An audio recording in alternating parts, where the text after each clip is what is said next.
નમસ્કાર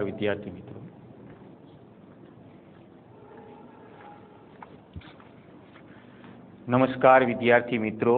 શ્રી એસએન વિદ્યાલય દ્વારા ચાલતા ઈ લર્નિંગ પ્રોગ્રામમાં હું ફરી આપનું હાર્દિક સ્વાગત કરું છું.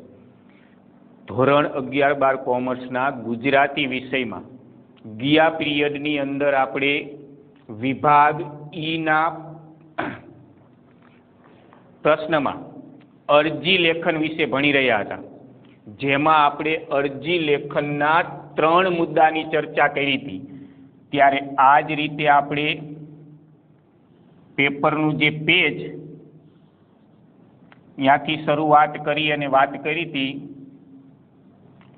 જેમાં આપણે સૌથી પહેલા 10 મુદ્દાની વાત કરી હતી કે અરજી લેખનની અંદર મુખ્ય 10 મુદ્દા, જેમાં શરૂઆત, જેને સંબોધીને આપણે અરજી લખતા હોય તેનું નામ, હોદ્દો અને કચેરી, ત્યાર પછી વિષય, સંદર્ભ, સંબોધન, મુખ્ય લખાણ, અનુભવ, છેલ્લે એમાં આપણે અહીં જે ચર્ચા કરી હતી તો અહીં આપણે ત્યારે વાત કરી હતી કે અરજી લેખનની શરૂઆત હંમેશા પત્ર લેખનના જમણા ખૂણાથી, જે અરજી લખનાર વ્યક્તિ છે એનું નામ, સરનામું અને તારીખ અવશ્ય લખવી.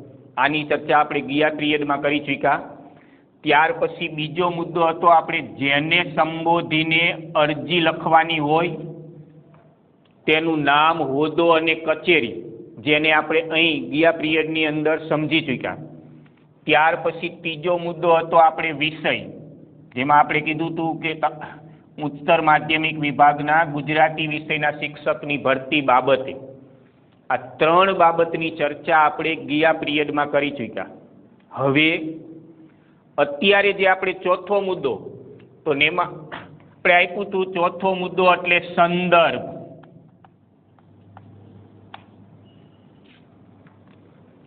હવે આ ચોથા મુદ્દાથી આપણે આગળ વધવાની શરૂઆત કરી.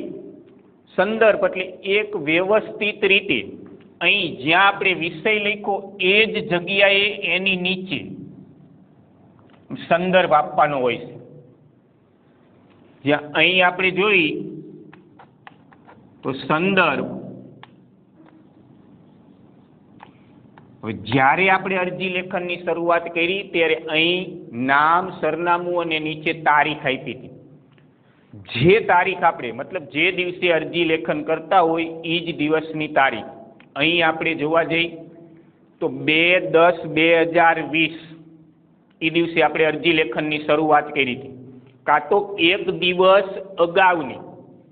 કારણ કે સંદર્ભનો મતલબ એ કોઈ પણ સમાચાર પત્રની અંદર આપેલી જાહેર ખબર.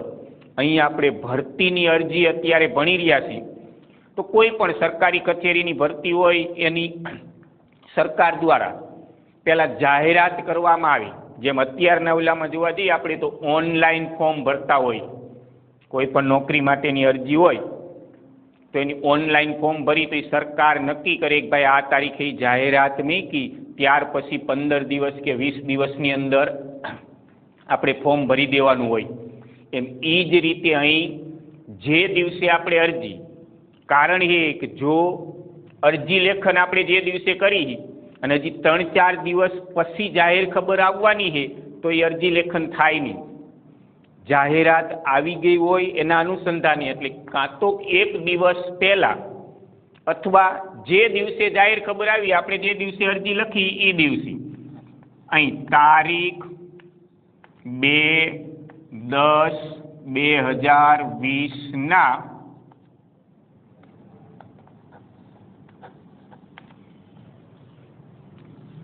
અવતરણ ચિહ્નમાં ગુજરાત સમાચારની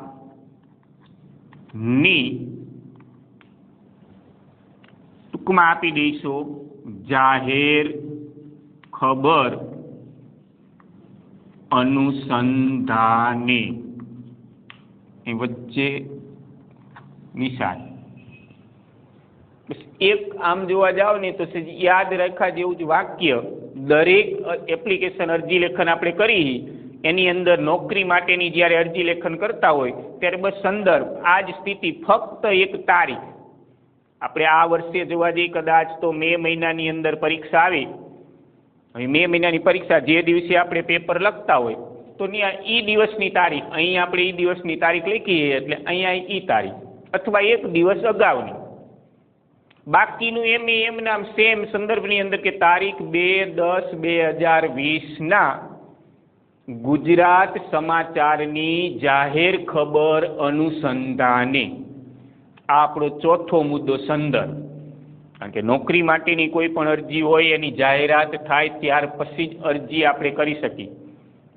જ્યારે આપણે ગયા પિરિયડની અંદર એ વાત કરી હતી કે કદાચ સમસ્યાને લગતી આપણે અરજી લખતા હોય તો ત્યારે એક વસ્તુ ખાસ ધ્યાનમાં રાખવાની કે સમસ્યાને લગતી અરજી લખી તો એમાં સંદર્ભ લખવાનો થતો નથી.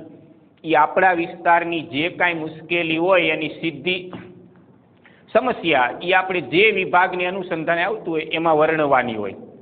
એટલે ત્યારે આપણો આ જે ચોથો મુદ્દો સમસ્યાને લગતું અરજી લેખન કરી એમાંથી નીકળી જાય. જ્યારે ભરતીને લગતી કોઈ પણ અરજી હોય ત્યારે સંદર્ભ આપવાનું થાય છે, જેમાં એક જ પરિસ્થિતિ, ફક્ત આ તારીખ એક જ બદલવાની રહે. બાકીનું વાક્ય તો ગુજરાત સમાચારની કે કોઈ પણ સંદેશ આપો, દિવ્ય ભાસ્કર આપો, એની સાથે કોઈ લેવા દેવા નથી.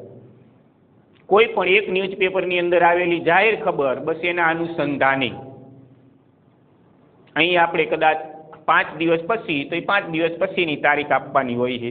બાકી એમના બાકીના શબ્દ એ જ રીતે. હવે આ 4 મુદ્દા જે આપણે અરજી લેખનના જોયા ત્યાં સુધીમાં કાંઈ જ પણ તકલીફ પડે એવું નથી. કારણ અહીં તો અરજી લખનારનું નામ, સરનામું, જે આપણે પ્રશ્ન લખ્યો તો એમાં જ આપ્યું હતું કે રાજીવ શુક્લા, નામ સરનામું આપણે આપેલું હતું. તો અરજી લેખન એ લખનાર વ્યક્તિ, એનું સરનામું અને તારીખ. અહીં જેને સંબોધીને તો ત્યારે આપણે સમજાયું હતું કે જો કોઈ નામ આપેલું હોય સંચાલક શ્રીને સંબોધીને અરજી કરો તો જ પ્રતિ સંચાલક શ્રી, નહીતર તો આપણે કીધું હતું ત્યારે કે સ્કૂલની અંદર હંમેશા આચાર્યને સંબોધીને જ અરજી લેખન કરવાનું હોય છે. ત્યાર પછી વિષય તો એ આપણને પ્રશ્નની અંદર આપેલો જ હોય છે કે ભાઈ ઉચ્ચતર માધ્યમિક વિભાગમાં ગુજરાતી વિષયના શિક્ષકની ભરતી બાબતે કોઈ પણ ગણિત વિષય આપેલો હોય, વિજ્ઞાન છે, સમાજ છે, ઇંગ્લિશ છે, તો એ વિષય તો આપણને પ્રશ્નની અંદર આપેલો જ હોય છે. અને ચોથો મુદ્દો એ આપણે આ સંદર્ભ, અહીં આ જ રીતે વ્યવસ્થિત ગોઠવતું જવાનું છે. પાંચમો મુદ્દો ત્યારે આપણે આપ્યો તો સંબોધન.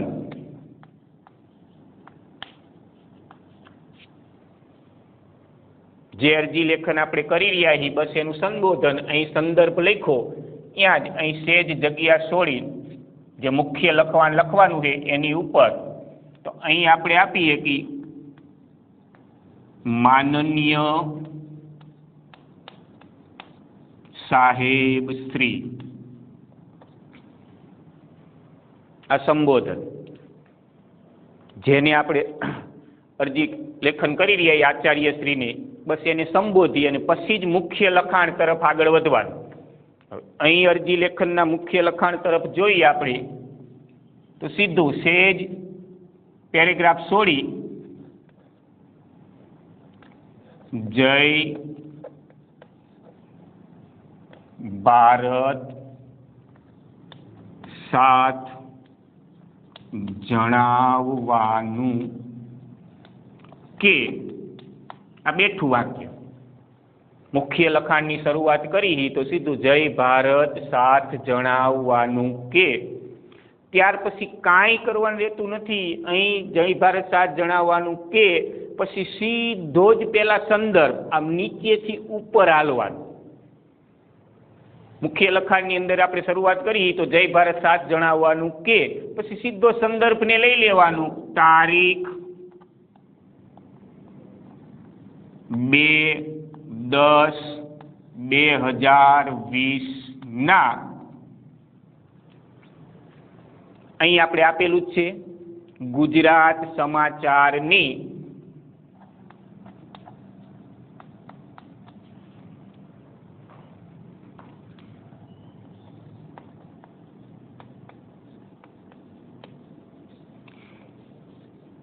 જાહેર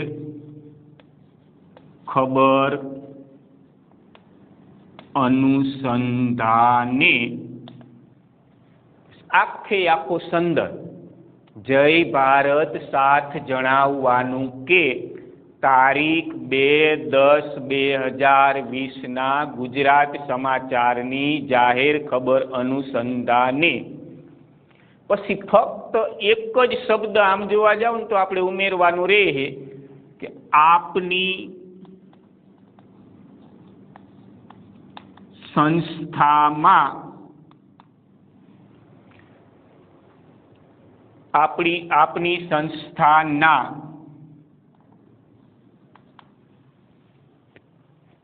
પછી પાછો આપણે આથીને ઉપરનો જે ટોપિક હતો વિષય બસ એને પાછો ફરી જે અહીં આપણે જોઈ કે પહેલા આપ્યું જય ભારત સાથ જણાવવાનું કે પછી આખા સંદર્ભને આપણે લઈ લીધો કે તારીખ 2/10/2020 ગુજરાત સમાચારની જાહેર ખબર અનુસંધાને પછી ફક્ત એક શબ્દ મેકી આપની સંસ્થાના પછી વિષયને લઈ લેવાનો હોય જે આપણે અગાઉ લખ્યો અથવા પ્રશ્નપત્રની અંદર આપેલો હોય આપની સંસ્થાના ઉચ્ચતર માધ્યમિક વિભાગમાં હવે જે આપવાનું એ આપણને કીધેલું જ છે કારણ કે આપણે વિષય લખ્યો એમાં કીધું જ છે ગુજરાતી વિષયના શિક્ષક તરીકે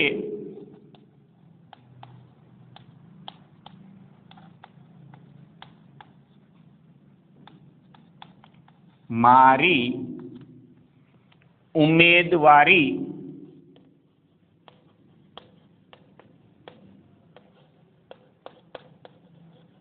નોંધાવું છું. અહીં સુધી એક વખત વ્યવસ્થિત રીતે જોઈ લઈને પછી અરજી લેખન કાયમ માટે ફરી પરીક્ષા આવી એ વખતે ખાલી નજર કરીને તો આ પેરેગ્રાફ લખવામાં ક્યાંય કોઈ તકલીફ પડે એવું નથી. કારણ કે આપણે પહેલા કીધું જય ભારત સાથ જણાવવાનું કે તારીખ 2/10/2020 ગુજરાત સમાચારની જાહેર ખબર અનુસંધાને આ આપણો સંદર્ભ થયો. પછી ફક્ત એક શબ્દ આપની સંસ્થાના પછી આપણે જે લખ્યો વિષય એ ત્રીજો મુદ્દો લેવાનો ઉચ્ચતર માધ્યમિક વિભાગમાં ગુજરાતી વિષયના શિક્ષક તરીકે મારી ઉમેદવારી નોંધાવું છું. એના પછી આપે માગેલી તમામ લાયકાત હું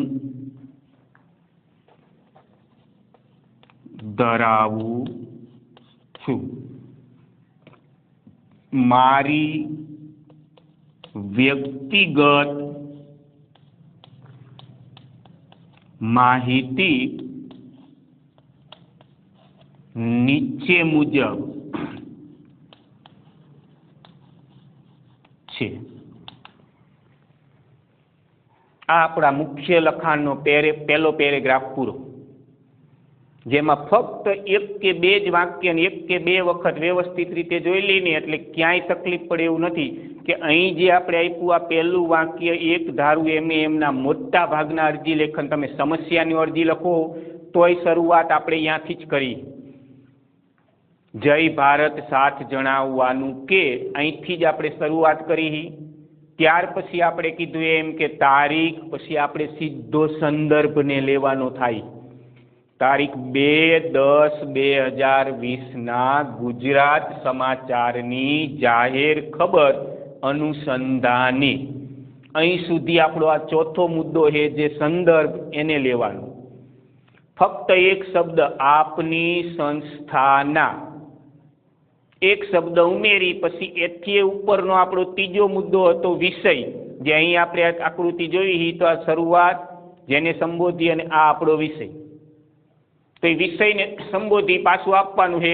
ઉચ્ચતર માધ્યમિક વિભાગમાં ગુજરાતી વિષયના શિક્ષક તરીકે મારી ઉમેદવારી નોંધાવું છું. તો એ તો આપણે વિષયમાં લખ્યું હતું ગુજરાતી વિષયના શિક્ષક ભરતી બાબતે, જે વિષય આપણે આપેલો જ છે. બસ એને જ પાછો અહીંયાથી અહીં વ્યવસ્થિત રીતે ગોઠવવાનું અને પછી ફક્ત એક વાક્ય, આપે માગેલી તમામ લાયકાત હું ધરાવું છું. મારી વ્યક્તિગત માહિતી નીચે મુજબ છે. આ મુખ્ય લખાણ આપણું એનો પહેલો મુદ્દો, પહેલો પેરેગ્રાફ જે આપણે પૂરો કરી રહ્યા. તો એકદમ સરળ, એક વખત વ્યવસ્થિત સમજી પછી આમાં પરિવર્તન કરવાનું થાય તો આપણે બે જ બાબત કીધી કે જો અહીં જે દિવસે આપણે લખી બસ એ દિવસની તારીખ, તો એ તો આપણે શરૂઆતમાં લખીએ કાં તો એ અથવા એનાથી એક દિવસ અગાઉની કે જાહેર ખબર આજ આવી જઈ તો કાલથી આપણે અરજી કરી શકીએ અથવા એ જ દિવસે અરજી કરી શકીએ. તો પરિવર્તન ફેરફાર ફક્ત અહીં એક તારીખમાં, બાકીના શબ્દ એમ નામ રહેશે. એમ બીજું પરિવર્તન જોવા જઈએ તો ફક્ત વિષયની અંદર કે ગુજરાતી વિષયના શિક્ષકની ભરતીની જગ્યાએ કદાચ એને ઇંગ્લિશ કીધું, સમાજ વિદ્યા કીધું, ગણિત વિષયના શિક્ષકની ભરતી કીધી, તો ફક્ત એ જ અહીંયા એ જ ફેરફાર કરવાનો આ એક તારીખમાં પરિવર્તન. અને અહીં જે આપણે લખ્યું એ ગુજરાતી વિષયના શિક્ષક તરીકે, અહીંયા ઇંગ્લિશ વિષયના શિક્ષક તરીકે. બાકીના શબ્દ એમના ક્યાંય કોઈ પરિવર્તન નહીં. જય ભારત સાથ જણાવવાનું એ દરેકમાં આપણે શરૂઆત કરી. તારીખ જે આપણે કીધું એ કે જે દિવસે લખતા હોય એ દિવસનું પરિવર્તન. ગુજરાત સમાચાર, અહીંયા કદાચ તમે સંદેશ આપ્યું, દિવ્ય ભાસ્કર આપ્યું, કોઈ બીજા ન્યૂઝપેપરનું નામ આપ્યું તો એ પરિવર્તન, નહીં તો ગુજરાત સમાચારની. જાહેર ખબર અનુસંધાન એમ નામ, આપની સંસ્થા એમ નામ. ઉચ્ચતર માધ્યમિકની જગ્યાએ કદાચ માધ્યમિક, તો ઉચ્ચ શબ્દ નીકળી માધ્યમિક વિભાગના. અહીં જે વિષયમાં આપણે આપેલું છે બસ એ વિષયના શિક્ષક તરીકે એની ભરતી તરીકે મારી ઉમેદવારી નોંધાવું. આપે માગેલી તમામ લાયકાત હું ધરાવું છું. બસ આ એક વાક્ય, મારી વ્યક્તિગત માહિતી નીચે મુજબ છે. આ વ્યવસ્થિત રીતે એક વખત સમજી વાંચી પછી પરીક્ષાને અગાઉ ખાલી નજર ફેરવો ને તો એ આપણો આ 5 માર્કનો પ્રશ્ન વ્યવસ્થિત રીતે આપણે લખી શકીએ. કારણ કે અહીં લાંબુ કોઈ પરિવર્તન નહીં. આના પછી એ ગમે ત્યારે અરજી લેખન, જ્યારે સ્કૂલ ચાલુ થઈ આપણે પરીક્ષા આપવા બેઠા, અરજી લેખન કરી, જે દિવસે પરીક્ષા આપી બસ એ દિવસની તારીખ. તો પરિવર્તન ફક્ત એ એક તારીખનું. જે વિષયનું આપણને પ્રશ્નપત્રમાં કીધું એક આ વિષયના શિક્ષક ભરતી બાબતે, તો એ વિષયના શિક્ષક ભરતી બસ એ વિષયનું પરિવર્તન. બાકી એમના બીજા શબ્દ રહેવાના છે. ફક્ત એ બે જ પરિવર્તન કરો એટલે તરત જ આ પેરેગ્રાફ આપણો વ્યવસ્થિત રીતે લખાઈ જાય.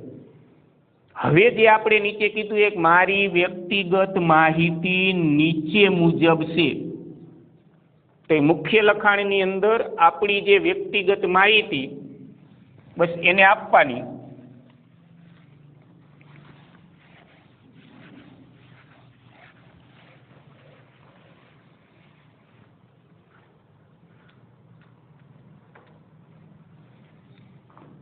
એમાં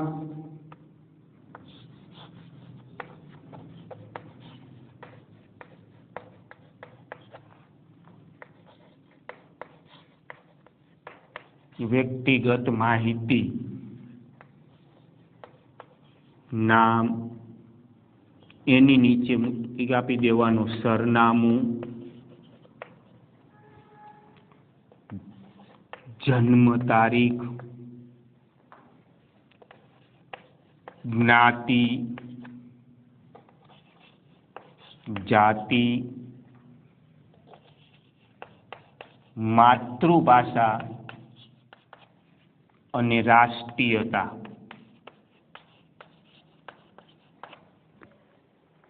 આટલા મુદ્દાને વ્યવસ્થિત રીતે યાદ રાખી લેવાના કે વ્યક્તિગત માહિતી તો પહેલા નામ, સરનામું, જન્મ તારીખ, જ્ઞાતિ, જાતિ, માતૃભાષા અને રાષ્ટ્રીયતા.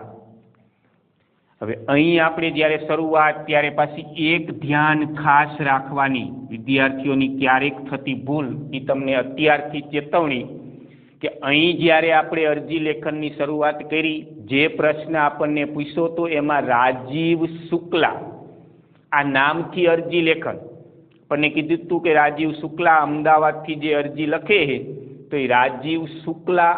હવે એની જગ્યાએ જો તમે તમારું નામ લખશો તો પેપર જોતી વખતે જોનાર વ્યક્તિની નજરમાં આટલી તરત સમજી જશે, તો ત્યાંથી આપણું અરજી લેખનને કદાચ ખોટું ગણી માર્ક ઓછા આપે. એ ન બને એટલા માટે કે અહીં જેમ આપણે જોઈએ કે અરજી લેખનની અંદર જે નામ આપ્યું છે, જો આપણે ત્યારે એ કીધું હતું કે નામ નથી આપ્યું એમ નામ અરજી લેખન, તો તમારી માહિતી આપી શકો. પણ અહીં નથી, આપણને પહેલા જ કીધેલું છે નામ સાથે પ્રશ્ન પૂછેલો. તો અહીં શુક્લા રાજીવ, એ પપ્પાનું નામ કદાચ ટૂંકું, ત્યારે આ એક માહિતી ભરતા ખાસ ધ્યાન રાખવાનું કે જે નામ આપણે આપેલું છે અહીં સરનામાની અંદર લખનાર વ્યક્તિના નામ તરીકે જે નામનો ઉલ્લેખ કર્યો છે બસ એનો જ ઉલ્લેખ આપણે અહીં આપવાનો. સરનામું કદાચ અહીં આપણે લખેલું જ છે એ ફરી ન લખો અને સીધું તમે કહો કે ઉપર મુજબ તો પણ ચાલશે. અને કદાચ ત્યાં જે લખ્યું છે એ જ સરનામું, કારણ કે ન્યાય આપણને પ્રશ્નપત્રની અંદર સરનામું એને આપેલું હતું, એ જ સરનામું એને ફરી તમે લખી શકશો તોય કોઈ વાંધો નથી, સીધું ઉપર મુજબ તો પણ ચાલશે. પણ આ એક બાબતની ખાસ ધ્યાન, કારણ કે સરનામું તો ત્યાં આપણા ઘરનું નહીં, જો પ્રશ્નપત્રની અંદર સરનામું આપણને આપેલું છે તો એ જ સરનામું આપણે અહીં અરજી લેખનની શરૂઆતમાં લખ્યું છે અને એનો જ ઉલ્લેખ આપણે અહીં પાછો કરવાનો છે. ત્યાર પછીનો મુદ્દો રહ્યો ને એને ખાસ ધ્યાનમાં લેવાનો છે, કારણ કે મોટા ભાગના વિદ્યાર્થીઓની અહીંથી ભૂલ થતી જોવા જડે. જે વિદ્યાર્થી જન્મ તારીખમાં પોતાની જન્મ તારીખ, હવે જ્યારે આપણે મુખ્ય લખાણમાં કીધું શિક્ષક તરીકેની ભરતીમાં અને એમાંય આપણે આપી દીધું કે આપે માગેલી તમામ લાયકાત હું ધરાવું છું. હવે અત્યારે આપણે 12મા ધોરણની પરીક્ષા દઈ રહ્યા અને 12મા ધોરણની પરીક્ષાનું પેપર લખી રહ્યા, તો નિશ્ચિત એ 17 અથવા 18 વર્ષની આપણી ઉંમર.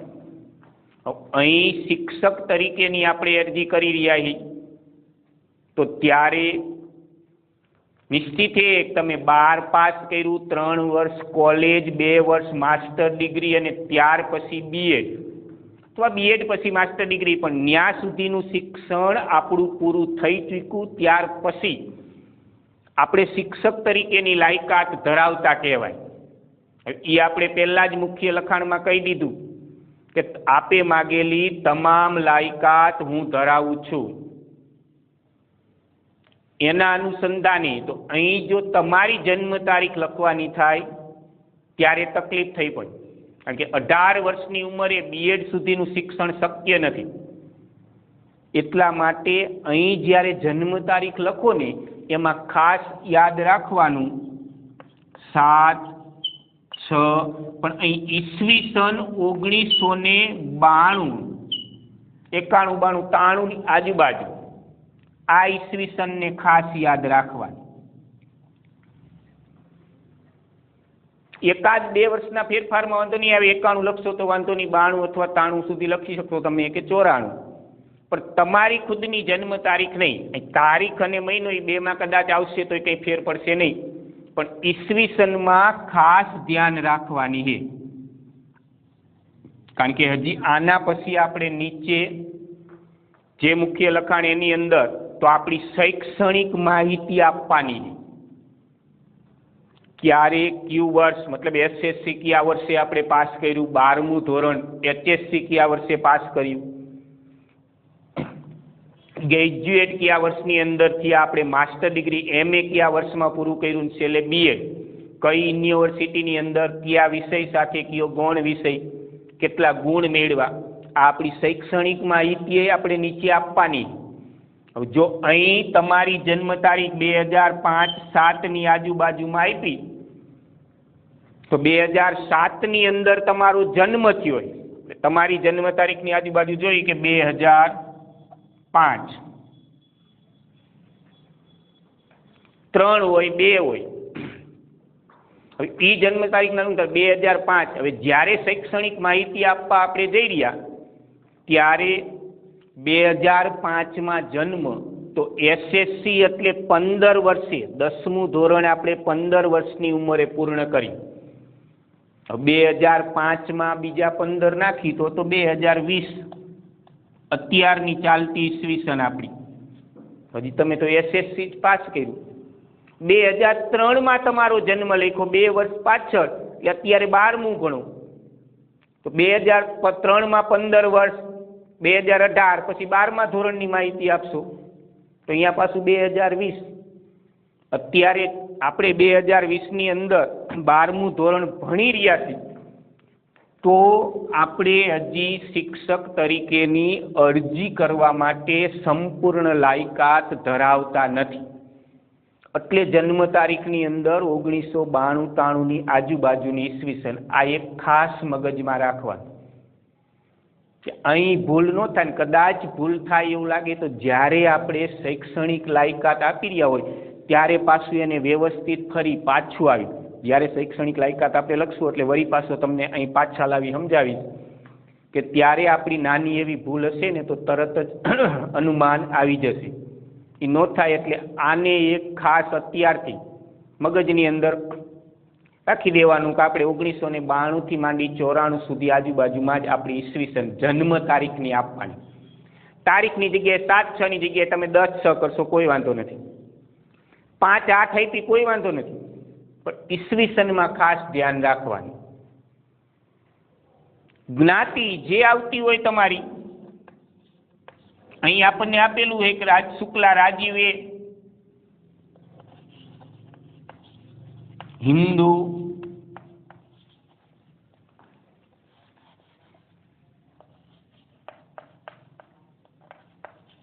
બ્રાહ્મણ. જાતિ જો નામની અંદર પુરલિંગ તો આપણે પુરલિંગ આપવાનું, એ સ્ત્રીલિંગ. અહીં કદાચ કોઈ છોકરીનું નામ આપેલું છે શુક્લા સંજના એ, તો અહીં જાતિની અંદર આપણે સ્ત્રીલિંગ આપવાનું છે. અહીં નામ પુરલિંગ, પ્રશ્નપત્રની અંદર આપેલું નામ એના ઉપર પુરુષ. માતૃભાષા ગુજરાતમાં એટલે ગુજરાતી, અને રાષ્ટ્રીયતા એટલે ભારતીય. આ આપણી વ્યક્તિગત માહિતી. એમાં ફક્ત આ એક જ બાબતની ચોકસાઈ આપણે રાખવાની. પ્રશ્નપત્રની અંદર જે નામ આપેલું અહીંયા આપણું નામ ન આવી જાય એની એક તાકેદારી રાખવાની. સરનામું કદાચ જે આપેલું અહીં લખેલું હોય એ આખું લખશો તો પણ વાંધો નથી, અને કદાચ ઉપર મુજબ તો પહેલાં એક વખત આપણે સરનામાનો ઉલ્લેખ એપ્લિકેશનમાં કરી ચૂક્યા. ત્યાર પછી તો જન્મ તારીખ, એમાં ખાસ ચેતવણી મેં કીધી કે આ ઈસવીસન જે રહી એમાં ધ્યાન રાખવાનું. 1-2 વર્ષના પરિવર્તનમાં ફેર નહીં, પણ 1992ની આસપાસનું 1-2 વર્ષ, 93-94 સુધી કોઈ વાંધો નથી. ત્યાર પછી તો જ્ઞાતિ, જો અહીં નામ આપેલું એના અનુસંધાને તમારા ખુદના નામથી લખતો હોય તો તમારી જ જ્ઞાતિ. જાતિ પુરુષ, માતૃભાષા આપણી ગુજરાતી, અને રાષ્ટ્રીયતા તો ભારતીય. આ આપણા મુખ્ય લખાણની અંદર આવતું આપણો વ્યક્તિગત માહિતી. જેમ અહીં આપણે જોઈ કે આ સંબોધન આપ્યું ત્યાર પછી આપણું મુખ્ય લખાણ જે આપણે શરૂઆત કરી રહ્યા, આ મુખ્ય લખાણ એની અંદર આપણે કીધું જય ભારત સાથ જણાવવાનું કે તારીખ 2/10/2020ના ગુજરાત સમાચારની જાહેર ખબર અનુસંધાને આપની સંસ્થાના ઉચ્ચતર માધ્યમિક વિભાગમાં ગુજરાતી વિષયના શિક્ષક તરીકે હું મારી ઉમેદવારી નોંધાવું છું. મારી વ્યક્તિગત માહિતી નીચે મુજબ છે. હવે વ્યક્તિગત માહિતી તો એ આપણે અહીં ટોપિક આપીને કહીએ કે નામ, સરનામું, જન્મ તારીખ, જ્ઞાતિ, જાતિ, માતૃભાષા અને રાષ્ટ્રીયતા.